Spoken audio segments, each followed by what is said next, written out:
சேலம் மாவட்டம் ஓமலூர் அருகே சர்க்கரை செட்டிப்பட்டி ஸ்ரீ சக்தி மாரியம்மன் கோவில் குடமுழுக்கானது தற்போது கோலாகலமாக நடைபெற்று வருகிறது.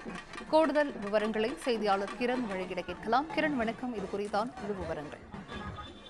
வணக்கம் சிந்துஜா. சேலம் மாவட்டம் ஓமலூர் அருகே உள்ள சர்க்கரை செட்டிப்பட்டி பகுதியில் பொதுமக்கள் ஒன்றிணைந்து புதியதாக கட்டப்பட்ட அருள்மிகு ஸ்ரீ சக்தி மாரியம்மன் கோவில் கும்பாபிஷேக விழா வெகு விமர்சையாக நடைபெற்றது. கடந்த 24ஆம் தேதி அன்று முகூர்த்தக்கால் நடுதலுடன் தொடங்கிய இந்த விழா நாள்தோறும் பல்வேறு சிறப்பு பூஜைகள் நடைபெற்று வந்தது. அதன் தொடர்ச்சியாக நேற்று பம்பை மேளம் முழங்க தீர்த்த குட ஊர்வலம் நடைபெற்றது.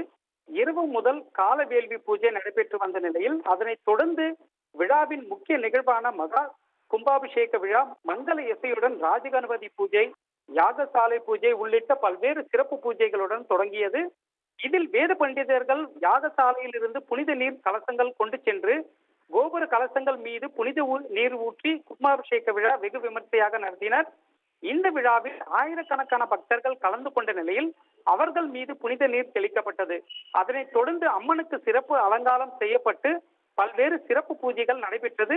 இதில் சர்க்கரை செட்டிப்பட்டி உள்ளிட்ட 5க்கும் மேற்பட்ட குக்கிராமங்களைச் சேர்ந்த 1000க்கும் மேற்பட்ட பக்தர்கள் கலந்து கொண்டு அம்மனை தரிசனம் செய்து கொண்டனர். அதனைத் தொடர்ந்து பக்தர்கள் அனைவருக்கும் அன்னதானம் வழங்கப்பட்டது. சிந்துஜா,